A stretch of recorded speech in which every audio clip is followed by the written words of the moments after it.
Hi everyone, in this video I'll show you how to transfer cryptocurrency from Atomic Wallet to Binance. Follow these steps carefully. First, launch the Atomic Wallet app on your device. Ensure you're logged into your account before proceeding. On the main screen, you'll see a list of all your cryptocurrency holdings displayed in the wallet section. Next, locate the specific cryptocurrency you want to send to Binance. Tap on it to open its details. From there, select the send option to initiate the transfer. You'll be prompted to enter your Binance wallet address. Double check this address to avoid errors. After inputting the address, look for a payment ID field if applicable for the coin. Fill it in if required, then confirm the transaction. Click send to finalize the process. Your selected cryptocurrency will then be transferred from Atomic Wallet to your Binance account. That's how you move funds between platforms securely.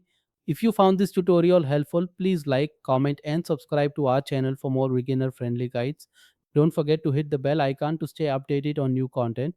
Thanks for watching.